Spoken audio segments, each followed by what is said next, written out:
Thank you so much for joining us for CBN NewsWatch. I'm Ephraim Graham. Ahead today, Russia intensifying its invasion in Ukraine amid fears Vladimir Putin may use chemical or biological weapons. Here at home, gas prices and inflation still rising. We're going to take a look at the various ideas being offered from Republicans and Democrats to help to ease the pressure. Plus, Russian President Vladimir Putin may be upset with his military for its failures in the battle against Ukraine. More likely and more troubling, I think Russia might use low-yield nuclear weapons, not as a demonstration, but to change the balance of power on the conventional battlefield. We have more on how this could possibly escalate the war and see how the military is working with other nations around the world to help promote security. Then later, a heartwarming reunion after narrowly escaping the war in Ukraine. All these stories and more are coming up next from the CBN Newsroom. This is CBN NewsWatch. And thank you so much for joining us. After 2 weeks, Moscow's invasion of Ukraine is growing more brutal. A Russian airstrike has devastated a maternity hospital in the port city of Mariupol. Now there are concerns Vladimir Putin is ready to use chemical and biological weapons. Meanwhile, talks between the foreign ministries of Russia and Ukraine today failed to reach a deal. Heather Sells has our report. A series of blasts hit the Mariupol hospital complex Wednesday, blowing out windows, leaving behind an enormous crater and killing 3, including a child. A mother wailing as she clutched her little one while paramedics evacuated the wounded. The World Health Organization says 18 medical facilities have been attacked since the Russian invasion began. The president of Ukraine posting video and calling it an atrocity. President Biden's press secretary condemned the attack. As a mother, I know a number of you are mothers yourself. It is horrifying to see the type of the barbaric use of military force to go after innocent civilians in a sovereign country. The Russians have blockaded Mariupol while continuing to shell it. Before and after satellite images show extensive damage. The people have been without water and power for more than a week, and authorities say one child has already died from dehydration. The capital of Kyiv faces a similar crisis. With supplies being cut off, it will become somewhat desperate in, I would say, 10 days to 2 weeks. They want us to feel like animals because they blocked our cities, the biggest cities in Ukraine, and they blocked and because they don't want our people to get some food, water. On Wednesday, new ceasefires allowed thousands of civilians to escape some of the more heavily hit towns around Kyiv. Meanwhile, the U.S. has rejected Poland's surprise offer. It proposed Tuesday to transfer its MiG fighter jets to the U.S. to hand over to Ukraine. We stress that we do not support the transfer of additional fighter aircraft to the Ukrainian Air Force at this time. The U.S. hopes to avoid escalating the conflict. It's why President Biden has ruled out a no-fly zone over Ukraine, but President Zelensky warns doing so will cost Ukrainian lives. Believe me, if it's prolonged this way, yes, you will see they will close the sky, but we'll lose millions of people. Earlier this week, Russia accused Ukraine of running a U.S.-supported chemical and biological weapons lab. The U.S. denounced the claim and warned that Russia may be laying the groundwork to use such weapons against Ukraine. Heather Sells. And our senior international correspondent, George Thomas, is joining us now from Ukraine. So, George, what's the likelihood Russia deploys chemical or biological weapons on the battlefield? Hey, Ephraim, absolutely. That possibility is very real because, look, we have seen this playbook by the Russians. When they escalate, they hope by escalating, they can de-escalate and get people to the negotiating table. We've seen this in Syria. When they were launching their operations in Syria, they used chemical and biological weapons. So there is no doubt in my mind that Russia, in order to press the Zelensky government even more, the potential for them to use chemical and biological weapons is very real. Frightening. You are preparing to head east tomorrow, close to Kyiv. Tell us about your plans.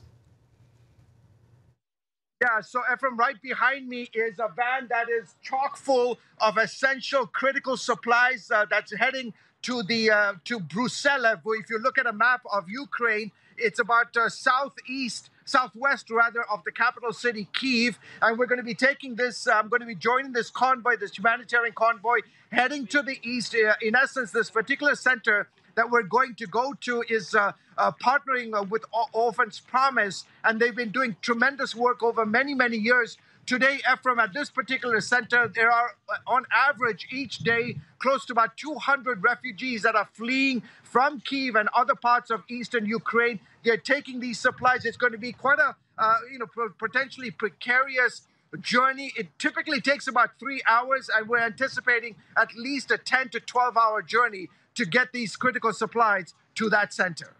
Great work indeed. CBN's Operation Blessing is in Poland, helping refugees at the Ukraine-Poland border. How are their efforts going? Yeah, they are underway. They're in the process of securing a warehouse. They've bought diapers, food, formula, toiletries, medical supplies. They are absolutely gearing up. Talking to Mark Jenkins out of our London office, and he's there with a team from Operation Blessing. They've already deployed, they've assessed the needs, they're making their way to the border, and as refugees come across the Ukrainian border, they're streaming across. Operation Blessing is right there, and they've already identified the partners to work with, those that have been working on the ground, church partners as well as other NGOs. So they have fully mobilized, and we're going to be providing those reports in the days and weeks ahead. All right, George Thomas, safe travels. We look forward to those reports and look forward to seeing you. Thank you so much for all the great work you're doing out there. As George said, CBN's Operation Blessing is helping out in the Ukrainian crisis. Operation Blessing is on the ground in Poland, providing critical relief to refugees, mainly women and children, flooding across the border in search of safety. If you would like to partner with Operation Blessing in this effort, text OB Crisis to 71777, or you can call 800-730-2537. Your help is desperately needed. Ukrainian Jews fleeing the Russian war continue to arrive in Israel Sunday. Some 300 eligible to immigrate under the law of return landed safely in Tel Aviv. CBN Middle East Bureau Chief Chris Mitchell was there to greet one of those flights and heard some of their stories. Israeli Prime Minister Naftali Bennett and his wife welcomed around 100 Ukrainian Jewish orphans who arrived Sunday. The children, aged 2 to 18, are part of what's dubbed Operation Israeli Guarantee, a promise to help Jews fleeing the fighting. 2 more flights of Ukrainian Jews followed. This flight from Warsaw, Poland is carrying more than 100 immigrants. This is the first round of flights expected to bring thousands of new immigrants from Ukraine in the coming weeks and months. Efforts are ongoing in order to bring as many people as possible, to save lives and to first get them out of harm's way, and then to take care of everything that needs to happen after that. Sam Grunberg of Israeli fundraiser Karen Hayesod feels a personal connection to the effort. As somebody who also made Aliyah myself, it's unbelievable to see what it means to be part of the Jewish nation after thousands of years, to see the solidarity, to see the unity at the darkest moments when we shine brightest, and that's really what we're seeing today. The arrival of new immigrants is usually a festive celebration, although this homecoming is bittersweet. That feeling. We have a mom. My husband is in Ukraine. We are okay, but thank you very much for that I and my daughter can be here. And we will wait for good news. CBN News spoke to 3 women who arrived with their children, but without their husbands. We have moved from Kyiv a week ago, and we were in Khmelnytska Oblast, but now there are a lot of bombing, and my husband is returning there to help people. How do you feel right now? I'm happy that you support us, but I worry about my husband. Men between the ages of 18 to 60 are not allowed to leave Ukraine because they are being called on to join the army. Olga says the Ukrainian people won't give up. It's dangerous, it is scared, but people, they are not afraid. and they're ready to struggle to the end, to the victory, not to agree to Putin's demands, but to our victory and to get these Russians from our country. Yael Eckstein, president of the International Fellowship of Christians and Jews, says people arrive with almost no possessions. I saw so many people landing, coming down those stairs with tears in their eyes, crying. And I've seen that look before, but usually it's tears of happiness, that they're so happy to get home. These are tears of confusion, of pain, of unknown. For now, there is a lot of uncertainty. Israel has mounted massive rescue operations in the past, and this could prove to be another time when Israel shines as a light to the nations. Chris Mitchell, CBN News, Ben Gurion Airport, Tel Aviv. Here at home, the price of gas has hit another all-time high at $4.32 a gallon. Rising gas prices are expected to drive inflation even higher. Rising prices have state and federal lawmakers looking for solutions. Caitlin Burke shows us how Republicans and Democrats have different approaches to providing relief to the American consumer. Governors across the country are working to help people with the crushing weight of inflation, even if the fix is only temporary. Lawmakers are very aware that inflation is eroding people's ability to pay. It's making a big difference for people. And a lot of lawmakers see tax policy as a way to address this problem. Some governors are proposing tax rebates of up to $500, while others are looking to eliminate the sales tax on groceries or put a freeze on state gas taxes. Jared Walczak with the Tax Foundation says it's a bipartisan effort. Republican lawmakers have been far more likely to focus on income tax cuts. They talk about the competitive advantage of businesses being able to invest at a lower cost, of driving people into the state rather than out of the state. Democratic lawmakers have been more likely to focus on sales tax rate reductions and providing relief during consumption. Congress is also working to pass legislation they hope will provide more lasting relief. You know, when I go fill up my gas tank, it's almost $5, and the price of groceries has gone up. So this is why we need to put more money in the pockets of the working class. Congressman Ro Khanna told CBN News the Biden administration has a plan, and now it's time for Congress to act. I mean, the prescription drug bill would be a big deal, to have Medicare negotiate to bring down the cost of prescription drugs. We all know the experience of having to pay too much out of pocket for drugs. The second thing is, again, the earned income tax credit expansion, or getting more money in the pockets of working families. And the third thing is looking at some gas tax holiday. Republicans argue that Democrats' spending plans and policies are part of the reason for the soaring prices. They were warned that spending trillions would lead to soaring inflation. They were told that their anti-energy policies would send gas prices to new heights, but they plowed ahead anyway, raising the price at the pump by 50% and pushing inflation to a 40-year high. Federal Reserve Chairman Jerome Powell says the war in Ukraine could drive inflation even higher. However, the central bank is still planning to move forward with a series of interest rate increases over the next year. Caitlin Burke, CBN News.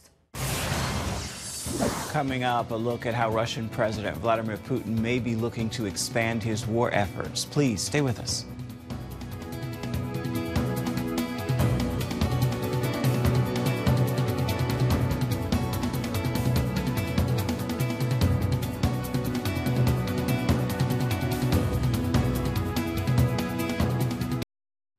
U.S. intelligence officials say Vladimir Putin is angry over his military's lack of success in Ukraine. They predict the Russian president may soon expand his war efforts. So what are the chances Putin will risk resorting to the use of nuclear weapons? That is one question being explored on this week's episode of The Global Lane. Texas A&M National Security Affairs Director Jason Castillo says the probability is low for now, but the war could escalate. I'm a little disturbed that you have people calling for a no-fly zone, even a partial no-fly zone, whatever that means. To be clear, a no-fly zone means that we would be preventing Russian planes from flying over Ukraine, which means we would be shooting them down. I bring your attention back to no-fly zones over Kosovo in 1999, Iraq in 2003, A no-fly zone means that the U.S. and Russian forces would be fighting. And I think the scenario that worries most of us is that Russia views Ukraine as a very high-stakes contest. And if we enforce a no-fly zone, if we get into a conventional conflict with Russia, there's a good chance that because it's high stakes, they will risk using nuclear weapons. And they could do it in two ways. And by the way, this is very similar to NATO's playbook or its strategy of flexible response during the Cold War. When you're losing conventionally, you can use low-yield nuclear weapons to signal your resolve in a demonstration to show that this has to stop and you're willing to escalate further. More likely and more troubling, I think Russia might use low-yield nuclear weapons not as a demonstration, but to change the balance of power on the conventional battlefield, to offset some of our conventional advantages and put us in a bad spot. Once that happens, we don't have any good historical evidence to rely on to suggest how things stop. In fact, my own view is that once nuclear weapons are used, things are likely to get out of control. Well, if he were to use nuclear weapons, and he resorted to, say, using battlefield tactical nukes, what would that look like? I mean, my thought on that is, well, wouldn't the fallout from that go into Russia and actually hurt and harm Russian people as well? The low-yield weapons, let's use a baseline. Hiroshima and Nagasaki were about 15 to 20 kilotons. Some of our strategic nuclear weapons have yields that are much higher, let's say 300 kilotons without giving exact numbers. These low-yield weapons, and again, we had a similar doctrine. We're talking about 1, 2, 5, 10 kilotons, and you can burst them in the air to reduce fallout. And the effects, because they're low yield, would be more local than they would be blowing back on Russia. Using strategic nuclear weapons would cause fallout and would be detrimental to us and the Russians. But this is a way to try to make them more usable on the battlefield. Well, he has his nuclear forces on combat-ready alert, so do you think that's just saber-rattling, or are we really under a threat of limited nuclear warfare here? Well, I think right now it's a low probability event, and I think the administration understands that the red line here is Ukraine, and that's why they're reluctant to impose a no-fly zone and get involved in the conflict. Interestingly enough, I think NATO understood this, and this is why Ukraine was not put into NATO to begin with, because they understood that the Russians cared greatly about Ukraine. So I think the probability of a nuclear exchange is very low.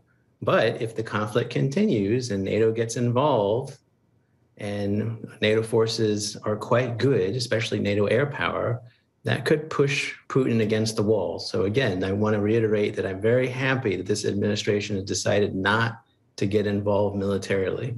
Jason, what about Poland sending these MiGs to Germany for use by the Ukrainians? Would that escalate? Yeah, that has the potential to escalate. The Russian military has complained that Ukrainian air forces are landing in Romania and then flying back over to do combat missions over Ukraine. It's not a stretch to see Russian military officials complaining about airframes coming in from Poland. This is an interesting case because, again, I think the administration was reluctant to do it, but the Poles came out in public and said, this is something we want to do, almost forcing our hand. An interesting little tidbit that a colleague of mine reminded me of recently is that in 2009, the Russians ran an exercise called Zapad 2009. And in that exercise, it envisioned a conflict with NATO, and Russia practiced using nuclear weapons against Warsaw. Okay, Jason Castillo, Director of the National Security Affairs Program at the George Bush School of Government at Texas A&M. We appreciate you. Thank you for spending time with us. Thanks, Gary. For a look at other trends and developments in the world around us, be sure to catch the Global Lane on the CBN News Channel. You can watch it this evening at 8:30 Eastern Standard Time on the CBN News Channel, or simply by downloading the CBN News app. Still ahead, see how the military is promoting security and increasing good relationships around the world. We've got the story for you right after this.